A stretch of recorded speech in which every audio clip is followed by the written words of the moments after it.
London in the early 1900s was a city caught between the fading echoes of Victorian rigidity and the bright, restless promise of a new century.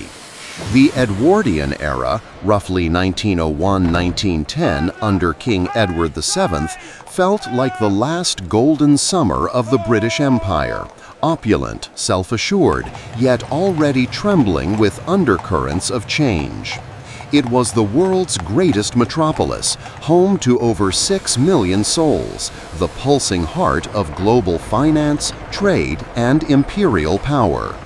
Imagine stepping onto the streets at dawn in 1905.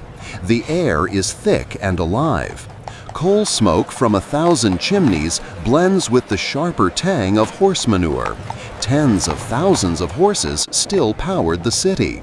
Street sweepers, often young boys in ragged caps, dart between wheels with brooms, clearing paths for the first hansoms and growlers, horse-drawn cabs.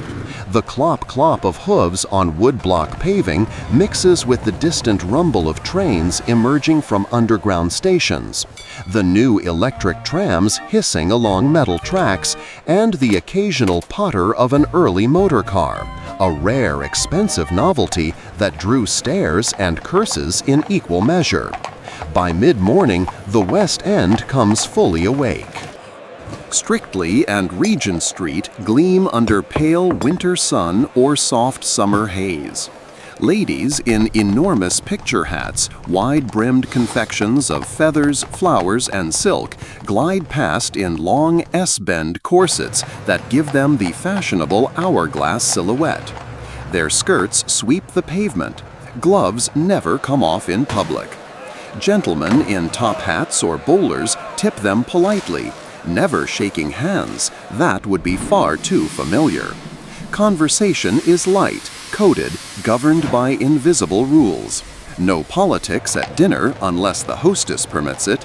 No discussing money in mixed company. The city pulses with new energy. The motor omnibus is beginning to replace the old horse buses. In 1904 to 1905, the first double-deckers appear, painted bright red. Telephones are spreading in offices and grand homes. Electric lighting flickers in theaters and hotels. Selfridges opens in 1909 on Oxford Street, a dazzling palace of consumption, where 1 million people pass through in the first week, marveling at plate glass windows, lifts, and goods from every corner of the empire. Yet beneath the polish, extremes collide. Walk a mile east from the glittering Strand into Whitechapel or the East End, and the atmosphere shifts. Narrow courts and alleys reek of damp, coal dust, and uncollected refuse. Families cram into single rooms in crumbling tenements. Children in bare feet sell matches or watercress. Women labor in factories or as charwomen. The smell of fried fish and chips wafts from street stalls. Pubs, warm, gaslit refuges, fill with the murmur of Cockney voices, the clink of pint glasses, and songs about hard times and hard drink. Poverty and wealth live cheek by jowl. Mayfair mansions staffed by armies of servants, housemaids rising at 5 a.m. to black grates, footmen polishing silver, stand near slums where tuberculosis and infant mortality are grimly routine. Domestic service employs more people than any other industry. A middle-class household might have a cook, parlor-maid, housemaid, and perhaps a nanny. Servants wear uniforms, address employers as sir or ma'am, and vanish below stairs when not needed. Social life is ritualized and lavish for those who can afford it. Garden parties at Buckingham Palace or country houses, weekends of shooting and yachting at Cowes, evenings at the theater, Sarah Bernhardt or Mrs. Patrick Campbell commanding the stage, or the new moving pictures in electric palaces. The 1908 London Olympics bring crowds to the White City Stadium. Roller skating rinks spring up everywhere. Ping pong becomes a craze.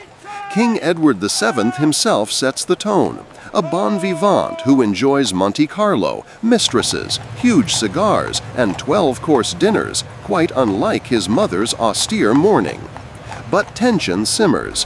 Suffragettes led by Emmeline Pankhurst grow bolder. From peaceful petitions in 1903, they moved to window-smashing raids in the West End by 1910, chaining themselves to railings, enduring force-feeding in prison. The Irish question festers. Trade unions organize strikes. Class lines, though rigid, begin to crack. Fog, thick, yellow pea-souper fogs, still descends, turning day to twilight, muffling sound, making gas lamps haloed ghosts. The Thames flows brown and sluggish, carrying the scent of tide and industry. Street musicians play barrel organs or accordions. Newsboys shout headlines about the latest suffragette outrage or imperial adventure in South Africa. At dusk, the city transforms again. Gas lamps flare along the embankment. Theaters spill light and laughter onto pavements. Restaurants like the Ritz, opened 1906, fill with diners in white tie and jewels. In music halls, comedians crack jokes about motor cars and suffragettes. Pubs glow warm. The working man downs his pint before heading home to a cramped room lit by a single paraffin lamp. London in the 1900s was contradictory. Dazzling confidence and quiet anxiety. Obscene luxury and grinding want. Imperial pomp and the first whispers of revolt. It was the last moment the British Empire felt truly unassailable, before the guns of August 1914 shattered the illusion forever. Yet for those brief years, the city shimmered. It was loud, dirty, elegant, cruel, exhilarating. A world capital drunk on its own power, unaware that the sun was about to set on more than just the empire.